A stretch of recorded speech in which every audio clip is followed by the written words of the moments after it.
In today's episode, we're talking about how you can stop playing small in your business in 2024.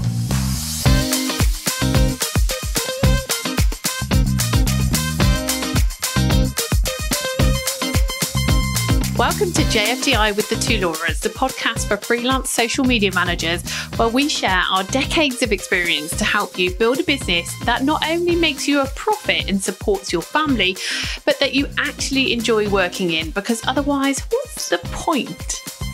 In today's episode, we're talking about how you can stop playing small in 2024. So this time next year, you'll be celebrating a corker of a year. Woohoo! But before we dive in, this episode is sponsored by the Social Media Managers Toolkit.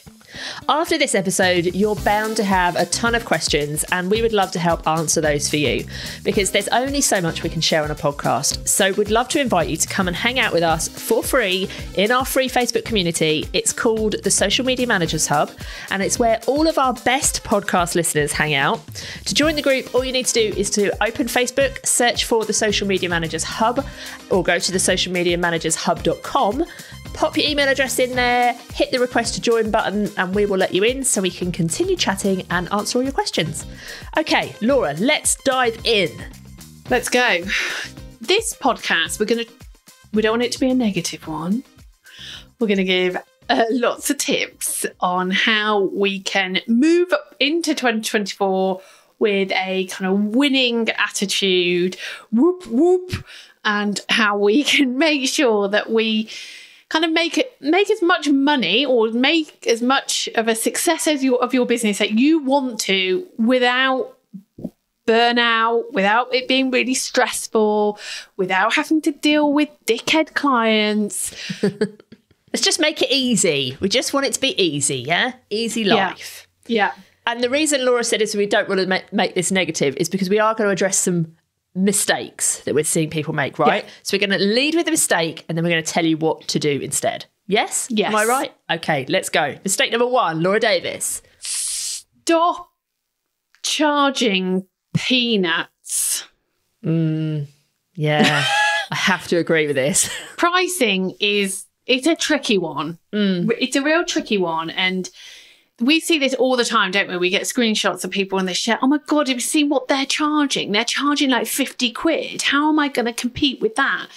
And we will always say, just don't worry about them. Like, look for the people who are charging more than you and be motivated by them. Yeah. Because yes, there are agencies, freelancers out there who are charging peanuts of 50 quid a month or whatever it is.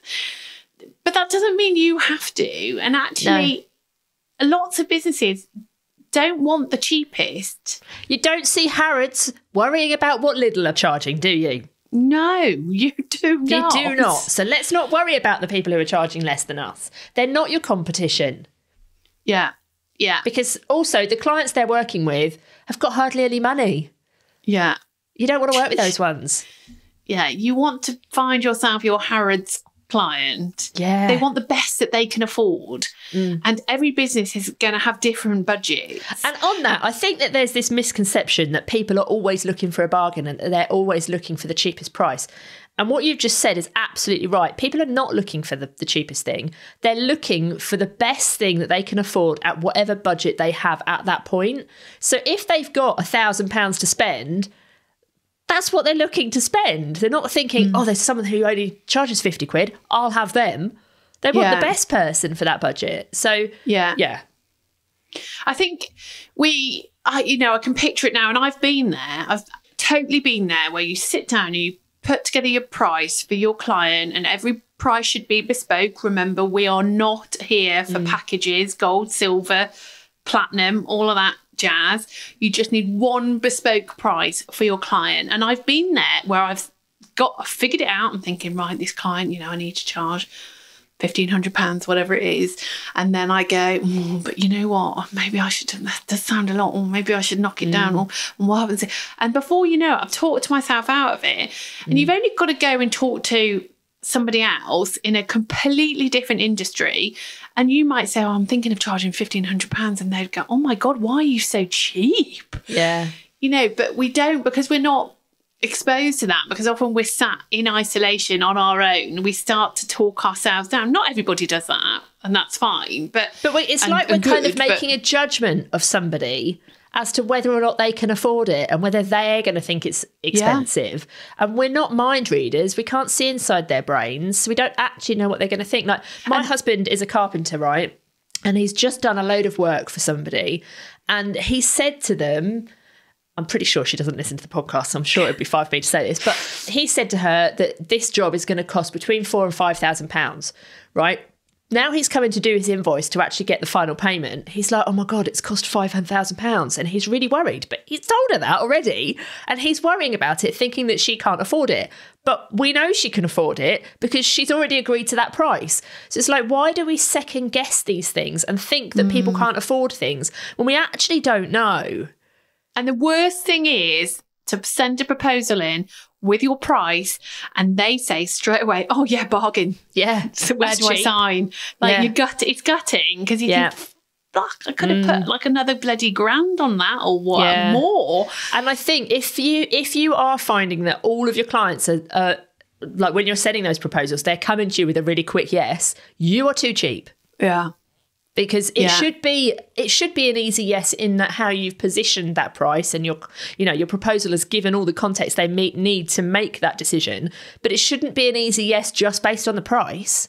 No, and the crux of the matter is, when it comes to pricing, this is the fastest way for your business to fail. If you do not get your pricing right and you end up going off your gut feeling, that is not the way to price. You need to be really clear on what you need to earn to make your business a profitable business. We are not charities. We're not just here for fun. We're not just here for a little bit of a giggle and just to pass the time. You're a business. You're here to make money. Like, how much money is entirely up to you. And I'm a big believer in there is no magic amount. If you just want to make 500 quid a month, then that is fine by me. But that £500 a month has got to cover your bills. It's got to cover everything, all your expenses, your schedulers, your tools. You've got to be able to afford to pay yourself. If you can't do that because you're not pricing correctly, then your business is not a profitable business. Your business will fail. And it's okay to have shit years. It's okay to have years where you don't really make much money. That is life. But you should be motivated to make as much money as you possibly can within the remits of how you want to run your business. But it boils down to pricing. So you've got to know your numbers. You don't just stick a pin in it. Don't worry about what everybody else is charging, because what everybody else is charging doesn't have your business expenses. They don't know your personal situation. They don't know how much money you want to pay yourself at the end of the month. They don't know what your mortgage is. They don't know any of that. So don't compare yourself when you don't know the inner workings of all of these other people's spreadsheets. You just need to focus on your own business expenses and your personal needs in terms of what you want to be able to pay yourself. And once you've nailed those numbers, your pricing will never be wrong. Because you're pricing based on what you need. Yeah, and on that, if it's like a mindset issue and you're thinking, yeah, but, I see people who are charging $2,500, $5,000. I could never charge that. Why not? Why could you never charge that? Why can they do that, but you can't? And people have this kind of icky feeling about money, don't they? And I don't know why we have this weird thing that money is like kind of gives us this weird feeling. Because if you think about it logically, it's literally just you're giving them something and in return, they're giving you something back. And the something that they're giving you back happens to be money. They could pay you in apples. Would you feel weird then? Probably not, but you can't pay your mortgage with apples. So, but it's not, there's no emotion in money. It's just like a thing. Chocolate, I'd rather be paid in that, yeah. But you know what I'm saying? It's just a value exchange of you're giving something and they're giving you something back. So let's just try and own the fact that we should be paid. We should be confident in what we're charging because we're given a really good job. And confidence in your abilities to do a good job, Yeah. And this is exactly why our new social media managers toolkit has got everything in it that a social media manager needs. It needs everything. It's got everything from pricing and the spreadsheets that you need to be able to make sure that you're pricing your business successfully. It's got everything you need to make sure that you're getting awesome results organically. And it's got everything you need if you want to be a paid ads manager as well. So everything is in this social media manager's toolkit. So you can be really, really confident. And therefore, when you feel confident, when you feel like you're getting the results, when you're making a difference, when businesses are queuing up to work with you, then you realise that you really can charge that premium. It's just about having the confidence to do that and knowing your numbers. Yeah, and that's what we mean by let's not keep playing small. Let's play a bit bigger in 2024, have a bit more confidence in yourself. And that confidence to charge better prices is where it's kind of going to start. Okay, so pricing, obviously, big one. What's the next one? So the second thing is to stop working with anyone who just dares to look at you. It's a bit like if you were on the dating scene and a boy or girl, whichever way you want to go, walks past you and looks at you. You wouldn't just snog them, would you? Just because they walked past you and looked at you. It's no judgment here, by the way, if you do. It's the same as a client or a business. If they look at you, you're not going to suddenly snog them, are you? And have you ever snogged one of your clients? I would hope not. No, definitely not my clients. So it's the same principle, isn't it? Just because somebody looks at you and shows you attention, maybe gives you some flatters your eyelashes at you, yeah.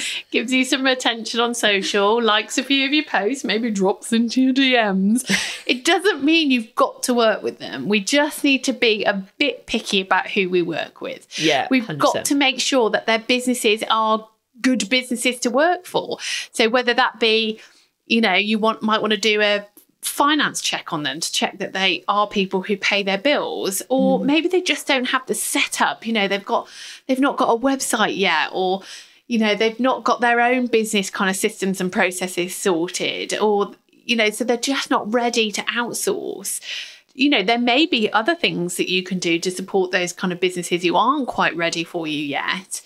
But just don't work with everybody just because they give you attention. I get it. Like when you want or you need a new client and you're desperate to kind of increase that kind of portfolio of business that you have, I understand that desire to say yes is strong. I totally get that. But often you just regret it. Often you're like, oh my God, why am I working with this client? They've got no content. They're moaning at me because they're not getting any sales, but then their website is really rubbish and they're not prepared to listen. They think that social media is this magic bullet. It's all of this stuff that often, I bet if you're honest, you had that kind of red flag gut feeling right at the start. So just make sure you're really clear on and have that kind of due diligence of how do I check that this person is actually ready for me to work with them as a social media manager or ads manager. And if not, how else can I support them on some of your other offers? But yeah, just don't get into bed with everybody. Yeah, I think as well, when you do that and you take on these clients because you need to pay your bills, and we all get it, sometimes you will need to do that. But every single time you're saying yes to someone who isn't the right person, you're saying no to somebody who is the right person, because you do not have time to work with everybody. And when you're working with clients and your attention is on them, it can't be on all of the other things you need to do to bring in the right people. If you're dating someone who's really, really rubbish, you're not out there looking for somebody who's really, really great at the same time, are you? No. Sticking with Laura's little theme. So just think about that as well. If I say yes to this client, what does that actually mean in terms of what I'm saying no to? Because the things that will help you potentially move through next year and come out the other end with much better results and really happy and really celebratory probably are not going to be when you've worked with those smaller kind of blood-sucking thirsty clients who just want, to, God, I'm making them sound like vampires now, but those sorts of, you don't want to work with those kind of clients.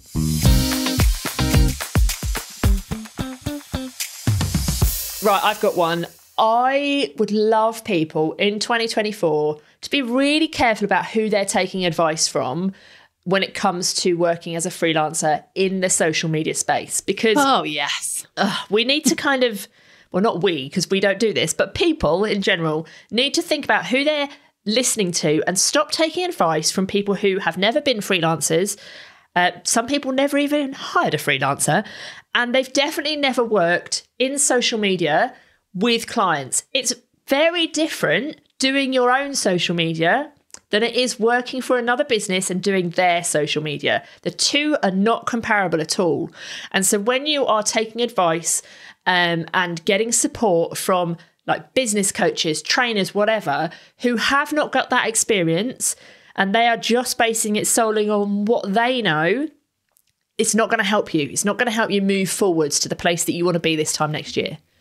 Yeah, we see this quite a lot, don't we? We'll be on like our sounding board calls, which are part of the Inner Hub membership. And we have people saying, oh, well, I saw blah, blah say this.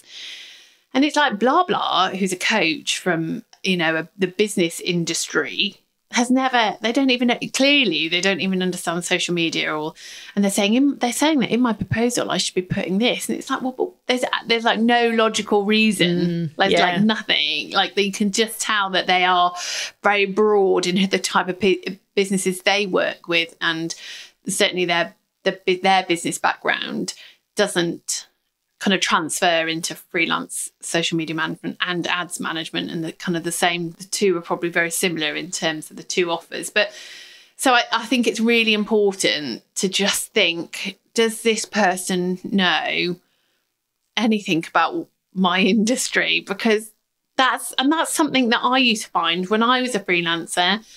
Very few people, but some business coaches charge an absolute arm and a bloody leg. And they may work for some businesses, absolutely may be life-changing, but they've got to really understand that business. And it's something that I certainly discovered fairly quickly, that if they don't understand the freelance world, the social media world, then very little of what they're going to say is actually going to work.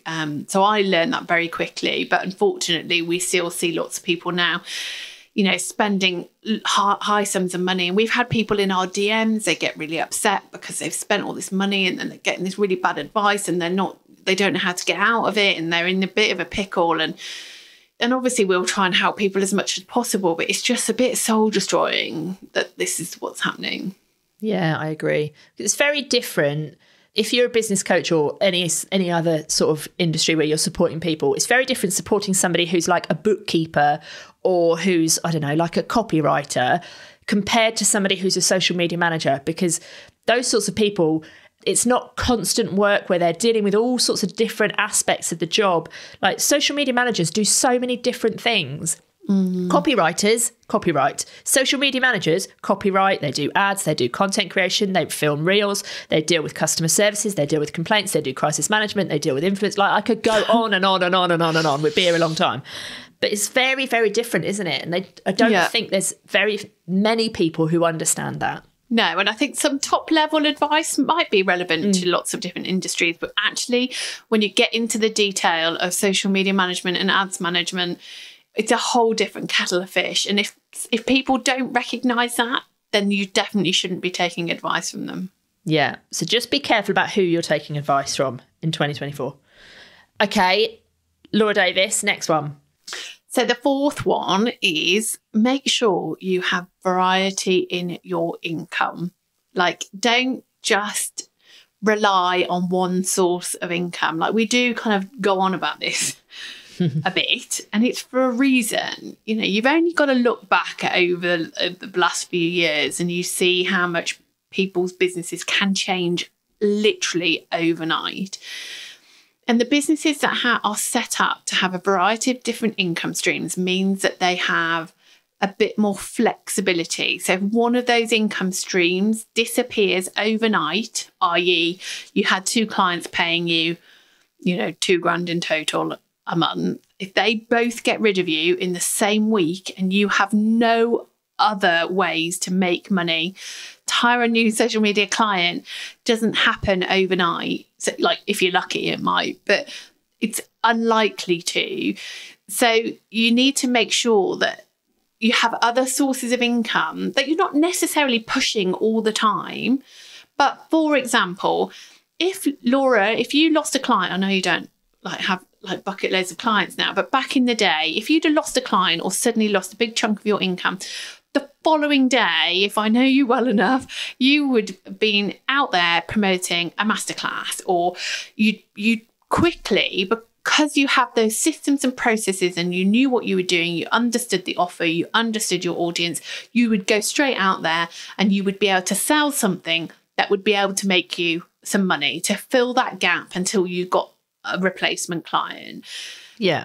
Well, actually, if I had lost a client, it wouldn't have had any impact because I would already have been doing that. Well, no, I know.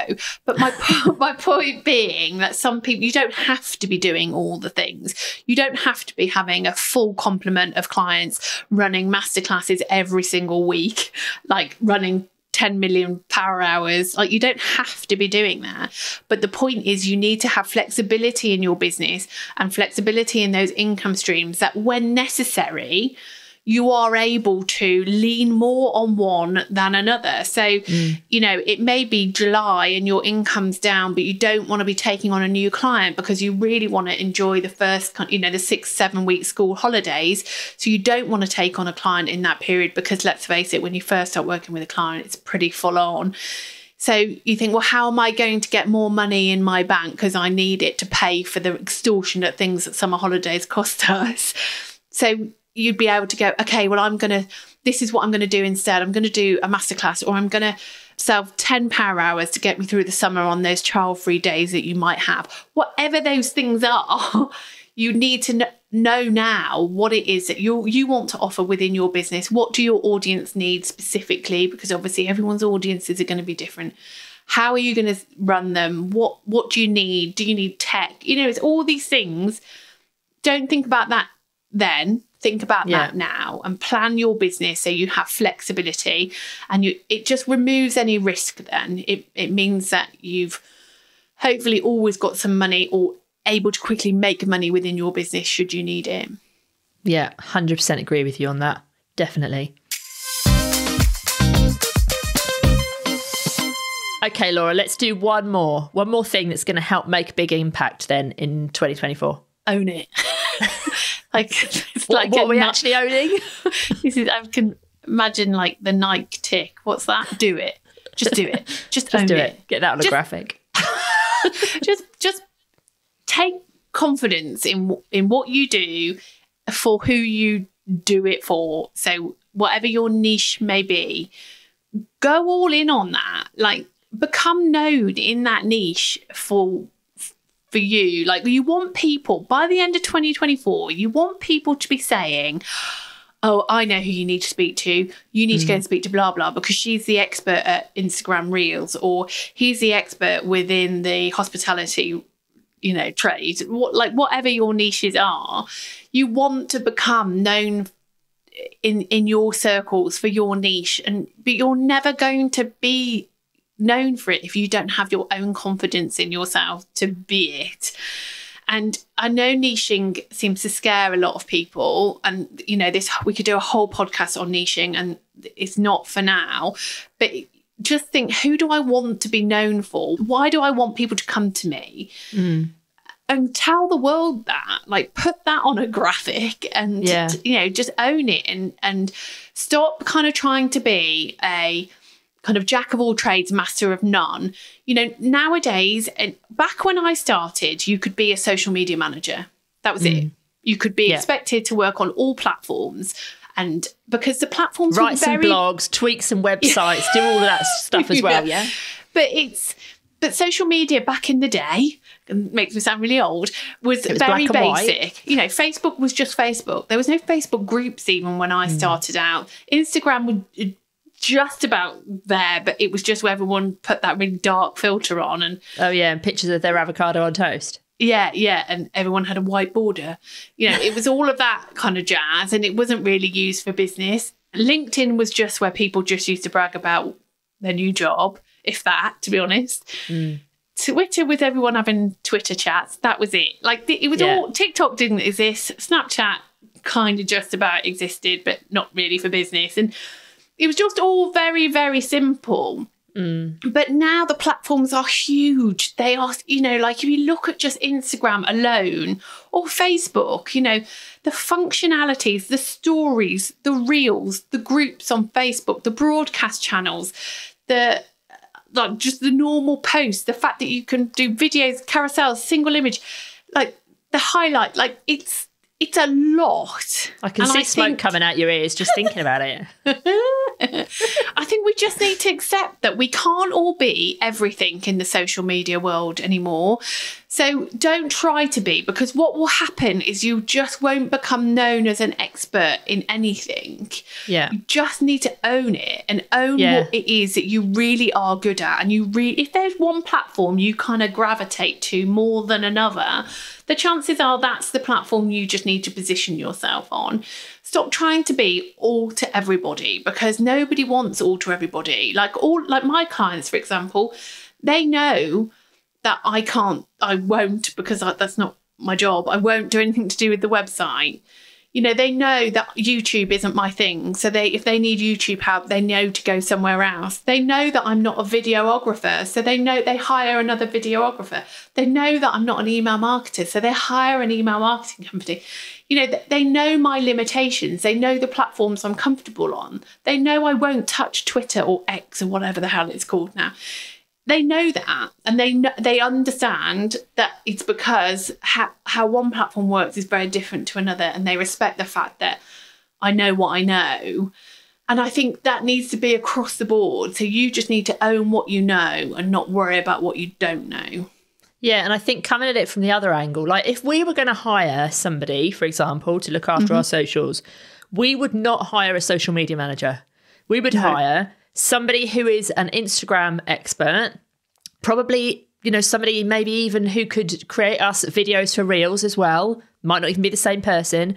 We might hire a ghostwriter for LinkedIn. Yeah. We might hire somebody who could manage our Facebook group, but they would all be different people.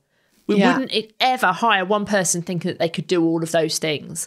And because of that, we would be very specific in who we were looking for. So when we were like opening up whatever platform is to go and find somebody, if it said on their bio, social media manager, we'd be like, no, they're not right. If it said on their bio, Instagram manager, okay, maybe they are right. Let's go and look a bit further. And so, I think you have to own it. You have to just stop dilly-dallying. Let's just JFDI this and just take some action. And it doesn't have to be set in stone forever. You can change your mind. You are allowed. It is your business. If you fired any platform off to me, I could immediately tell you who I think, somebody could potentially go and hire for that platform because they've positioned themselves as an expert. Now, I wouldn't know if they're very good because I haven't worked with them personally, but I would be able to point them in that direction. And even just recently, like somebody came to our Inner Hub call recently, Shelley, she's one of our Inner Hub members, and we were talking about niching with her. And she's niched just to focus on repurposing. Like that's a niche in itself. Yeah. There's so many different things. And you become known because of that. It's worth saying it's a niche that we have spent a lot of money Yeah. So it's a good one. Yeah, so let's JFDI this. Let's stop dilly-dallying, stop fanning about, as Laura would say, and let's just go into 2024 confident in how we're going to price, confident that we know our staff or we know where to go to learn what we need to learn. Social Media Managers Toolkit, by the way, hint, hint, nudge, nudge, wink, wink. And, we're going to own our space. We are going to stop taking advice from people who don't know what they're talking about because they've not done what you want to do. And let's just do this. I'm very excited about 2024, I have to say. Yeah, 100%. Me too. Yeah, you really sound it. Sorry, I just feel like I've been a bit ranty. So I was just letting you be the opposite and be really positive. I'll just sit here with my ranty head on. Your ranty face. Oh, hey. Oh dear. If anyone wants my resting bitch face. Anyway, on that note, we'll see you next week. Yeah, we'll see you next week. But don't forget, we will be in our Facebook group, the Social Media Managers Hub. Come and ask us any questions. Come and have a bit of a rant at Laura if you want to. I'm sure she would love that.